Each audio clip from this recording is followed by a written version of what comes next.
नमस्कार। आज हम शिमला शहर के साथ लगते जाठिया देवी में पहुंचे हैं। जाठिया देवी में प्रदेश सरकार एक टाउनशिप बसाने जा रही है। स्थानीय लोगों का कहना है कि बाहर से लोगों को यहां लाकर स्थानीय लोगों को उजाड़ने की ये प्रक्रिया है। पिछले 10 सालों से जाठिया देवी में टाउनशिप विकसित करने की बातें की जा रही हैं और अब जब भूमि अधिग्रहण की प्रक्रिया शुरू हुई है तो स्थानीय लोग बेचैन हैं। यहाँ अपनी रोजी रोटी के लिए स्थानीय लोग खेतीबाड़ी करते हैं। इन्हें महसूस हो रहा है कि अगर भूमि अधिग्रहण की गई तो इनके खेत, खलियान, मंदिर, घर सब लोग अधिग्रहित कर दिए जाएंगे और ये लोग बेघर हो जाएंगे। इस मामले पर बातचीत करने के लिए हमारे साथ स्थानीय पंचायत के उप प्रधान हैं, तो हम इनसे पूछते हैं कि किस तरह से लोगों में इस अधिग्रहण को लेकर नाराजगी है। सबसे पहले अपना परिचय दीजिए। नमस्कार, मैं आपका यहाँ पे स्वागत करता हूँ। मैं उप प्रधान देशराज ग्राम पंचायत बागी। जो भूमि अधिग्रहण की प्रक्रिया शुरू हो रही है उसको लेकर लोगों में नाराजगी है, उसके पीछे कारण क्या है? उसके पीछे कारण है कि लोगों के सारे घर बार और जितनी जमीन है, कल्टीवेटेड लैंड है, सरकार बोलती है कि सब हम ये ले लेंगे, तो लोगों के पास कुछ भी नहीं बचेगा, तो लोग कहाँ जाएंगे। सरकार एक नया शहर बसाने जा रही है, लेकिन जो गरीबों के आशियाने हैं, गरीब लोग जो यहाँ पे रहते हैं, वो उनको उजाड़ने जा रही है। और हिमुडा ने यहाँ 10 साल पहले ली थी जमीन, लेकिन 10 साल तक हिमुडा यहाँ पे एक शेड तक नहीं बढ़ाया और लोगों को कोई पता नहीं लगा। ये जो आज भूमि अधिग्रहण का नोटिस लगाए, ये पता नहीं 24 तारीख को लगाया, 25 तारीख को लगाए। जब ये लगाए उसके बाद ही लोगों को पता लगा है। किसी को कोई पूछा नहीं गया, किसी से कोई कंसल्ट नहीं किया, किसी जनता को नहीं पूछा गया। सीधा बोला गया कि भूमि अधिग्रहण होगा 9 गाँव का, जिसमें 9 गाँव है, शिलीबागी है, आंजी है, चनान है, धनोखरी है, मझोला है, चनान है, शिलडू है और एक साथ लगता पंटी है और साथ लगता है डिस्ट्रिक्ट सोलन का गांव मझियारी है। तो इसीलिए कल भी पूरे एक मीटिंग की गई जिसमें कम से कम कोई 200-300 लोग थे। तो सभी लोगों का यही कहना है कि हम अपनी ज़मीन को नहीं देंगे, बिल्कुल भी नहीं देंगे। 1 इंच ज़मीन नहीं देंगे, सरकार को हो चाहे कोई भी हो, एक कोई ज़मीन नहीं दी जाएगी, क्योंकि हमारे बच्चों का गुजर बसर इससे होता है। सारी सब्जियां पैदा होती है, सरकार के पास नौकरी तो नहीं है देने को कि वो हमारे बच्चों को नौकरी दे दे। ग्रेजुएट बच्चे हैं लेकिन नौकरी नहीं है, उसी से ही अपना गुजारा करते हैं। तो मेरा तो सरकार से भी, माननीय मुख्यमंत्री जी से भी और हमारे स्थानीय विधायक विक्रमादित्य सिंह जी से भी मैं अनुरोध करता हूं कि इस कार्रवाई को तुरंत बंद किया जाए और इस प्रोजेक्ट को और जगह विस्थापित किया जाए। हमें ये स्मार्ट सिटी ना मेगा सिटी यहाँ कोई जरूरत नहीं है। हम शिमला के नज़दीक रहते हैं, शिमला को वो करो। हमारे बच्चों का क्यों उजाड़ रहे हैं या हमारे परिवारों को क्यों उजाड़ रहे हैं? इस उसमें कहाँ जाएंगे? किन्हीं लोगों के पास 4 विश्व जगह है, कोई 5 विश्व नहीं देंगे, किसी कीमत में नहीं इस जमीन को देंगे। हमारे साथ स्थानीय बुजुर्ग भी हैं जिन्होंने लंबे अरसे से सरकारों को भी देखा और अब इस प्रक्रिया को भी वो देख रहे हैं। तो हम इनसे भी इनका अनुभव पूछने की कोशिश करेंगे कि ये इस अधिग्रहण की प्रक्रिया को कैसे देख रहे हैं। अपना परिचय। मेरा नाम सहीजाम है, मैं 82 साल मेरी उम्र है। हम लोग यहाँ पर गुजारा करते हैं, पैतृक ज़्यादा लाइफ जगाते हैं और ये जो हमारी जायदाद है इसी से हमारे बच्चे, हम लोग सब गुजारा कर रहे हैं। आज सरकार ने ये देखा है कि यहाँ पर अगर तो कोई इमरजेंसी की बात हो, सड़क हो या कोई मिलिट्री का हो या कोई दूसरे कार्य हो, ऐसे उसके लिए तो चलो थोड़ी बहुत ही जमीन दे सकते हैं। मगर आज अगर यहाँ पर सरकार कहती है कि सारा घर बार छोड़ के जाओ, यहाँ लोगों को खाना भी दोष करके, आज चाहे ये 100 रुपया देंगे किसी जगह का तो उससे 500 रुपया कमाएंगे। ये कमाई के सौदे के लिए इन्होंने किया है, ना कि किसी चीज़ का विकास नहीं है। ये लोगों के जनता का विनाश है। और एक जो लोग अभी जमीन रखते हैं थोड़ी बहुत ही, उनको लैंडलेस करके यहाँ से भेज देंगे। तो इसलिए मेरा अनुरोध है कि इस चीज़ को वहाँ ले जाइए जहाँ खाली जगह होती है, जहाँ कोई सरकारी ज़मीन है और खाली है, जिस पर कोई किसी का आश्रय नहीं है, लोगों को सहारा नहीं मिलता, तो वहाँ किया जाए।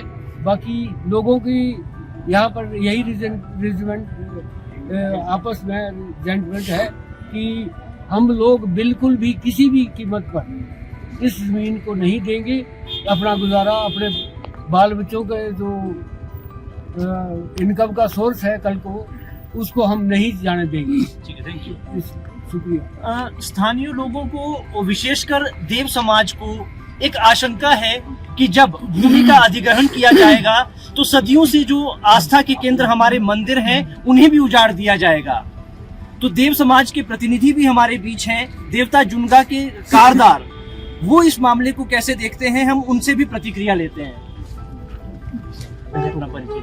बालकृष्ण शर्मा जी, मैं एआरपी से स्थायी निवासी हूँ और हमारे यहाँ देव परंपराओं से लेकर के जैसे मैंने पहले भी बोला कि 11 मंदिर हैं और 7 स्थान देवता भी हैं और सारे यहाँ पर जितना भी उनकी आस्था और दूसरे गांव से भी जुड़ी हुई है, तो इसका अधिग्रहण हम बिल्कुल नहीं करने देंगे। और ये आगे आने वाली पीढ़ियाँ जो है हमारे, उनके साथ भी इसका सीधा संबंध है। और यहाँ जितने भी हमारे बच्चे हैं वो कृषि पर ही आधारित हैं और उनका जीवन जो है आगे कैसे चलेगा। तो मेरा तो यही अनुरोध है कि इस भूमि को अधिकृत ना किया जाए और तुरंत इसको निरस्त किया जाए। धन्यवाद। जी भी हमारे साथ हैं, ये इस प्रक्रिया को कैसे देख रहे हैं और इसका स्थानीय लोगों पर क्या प्रभाव पड़ेगा, उसे लेकर हम इनकी भी राय लेते हैं। बहुत बहुत धन्यवाद। मैं आभारी हूँ मीडिया का, जिन्होंने हमारा हौसला अफजाई के लिए यहाँ पर आप आए हैं।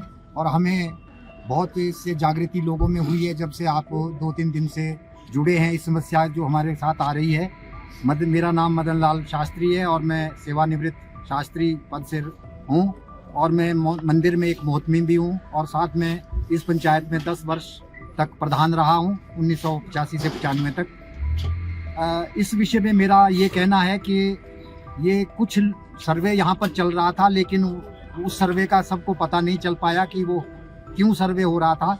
कोई सोचने लगे जनसंख्या के बारे में सर्वे है, कोई सोचने लगे हेल्थ के बारे में सर्वे है, लेकिन ये सर्वे ऐसा ही है कि एक सर्वे हुआ है दिल्ली से और उस सर्वे रिपोर्ट में जो है उन्होंने ये कहा है कि ये जो भूमि है ये बहुत उपजाऊ भूमि है, ग्रीन बेल्ट है, यहाँ पर वृक्ष बहुत अत्यधिक वृक्ष, हरे वृक्ष हैं और साथ साथ में यहाँ के जो लोग हैं वो बड़े मेहनती हैं और कृषक हैं, सब्जी उत्पादक हैं और उनकी आजीविका का एकमात्र साधन अधिकतर यही है कि वो अपनी खेती बाड़ी से जो है अपना भरण पोषण कर रहे हैं। और यहाँ पर जो शिक्षा का स्तर है वो बहुत अच्छा है, स्नातक और स्नातकोत्तर तक की विद्यार्थियों ने शिक्षा ग्रहण की है, लेकिन जो रोजगार के अवसर सरकार उपलब्ध नहीं करवा पा रही, इस वजह से उनको जो है अपनी भूमि से आय प्राप्त करने में ही उनको अपना समय दे रहे हैं।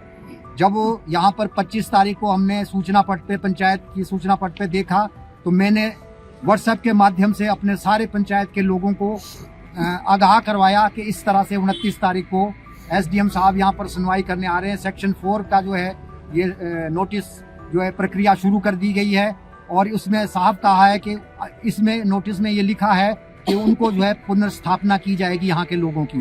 तो मेरा विशेषकर सरकार से और खासकर अपने मंत्री विक्रमादित्य सिंह से मेरा अनुरोध है, क्योंकि वो शहरी एवं विकास मंत्रालय भी उनके अधीन है, कि वो उनका निर्वाचन क्षेत्र है होते हुए भी जो यहाँ के लोगों की समस्याओं के लिए उनको आगे आना चाहिए और सरकार से यहाँ के लोगों के हित के लिए बात करनी चाहिए, क्योंकि यहाँ के लोग भोले भाले लोग हैं और वो सरकार की किसी भी हम डेवलपमेंट को कभी नहीं हम रोका है। पहले लोगों ने एयरपोर्ट के लिए भूमि दी है, उसके बाद यहाँ पर 4 लाइन की एक हमने सुनने में आया कि इसी एरिया से 4 लाइन भी निकल रही है। अब उसके बावजूद अगर यहाँ के लोग यहाँ पे नहीं रहेंगे तो यहाँ के लोगों को क्या सुविधा प्राप्त, हमें क्या लेना है 4 लाइन से और हमें क्या लेना है किसी और चीज से, जब हम यहाँ रहेंगे ही नहीं। जब सरकार कह रही है कि इन लोगों की जगह जो है बाहरी लोगों को यहाँ बसाया जाए और गैर हिमाचली को भी यहाँ पर बसाया जाए, तो हमारे जो हमारे हित हैं उनसे कुठाराघात हो रहा है। मैं सभी जितने भी सरकार के में जो और भी प्रतिनिधि है, मैं उनसे गुजारिश करूंगा कि वो इस मौके पर हमारा साथ दें, यहाँ की जनता का साथ दें, हमारे प्रतिनिधि हमारा साथ दें, ताकि हमें आश्वासित हो सके कि जो हम जिनको लोग चुनते हैं वो हमारी दुख की घड़ी में शामिल होते हैं। धन्यवाद। महिलाएं भी बड़ी संख्या में आज यहाँ पर अपना विरोध दर्ज करने के लिए पहुंची हैं। तो महिला प्रतिनिधियों से भी हम उनकी राय लेते हैं कि इस प्रोजेक्ट को लेकर वो क्या सोचती हैं, वो इसे कैसे देखते हैं। अपना परिचय दें। नमस्कार जी, मेरा नाम उमा शांडिल है। मैं एक्स प्रधान ग्राम पंचायत बागी से हूँ। जब हमारे को यहाँ पे हमने 24 या 25 तारीख को यहाँ पे नोटिस देखा पंचायत घर में, तब से लेके जो हमारे ग्राम पंचायत बाकी की महिलाएं, बच्चे, बड़े सब दहशत में है कि हमारे को जो है यहाँ पे जो यहाँ भूमि अधिग्रहण की बात चल रही है में बड़ा विरोध है और हम आज लाइव रिपोर्टिंग इसकी यहाँ से कर रहे हैं। तो आपसे भी लोगों ने अपनी मांग रखी है, तो आपको थोड़ा सा एक मैं बाइट आपकी चाहूंगा सर इसमें ना। देखिए ये बहुत पहले का मसला है। जब हम इस इलाके को एक उन्नत शहर या बनाना चाहते जो भी है, वो ठीक है, विकास की दृष्टि से वो ठीक है कि शहर बड़े बड़े फैल गए हैं और यहाँ बनना भी चाहिए, लेकिन हमारी जो कृषि भूमि है वो डिस्टर्ब ना हो, वो पहले भी पॉइंट था और आज भी है, और मैं भी उसका समर्थन करता हूँ। हम इनको इस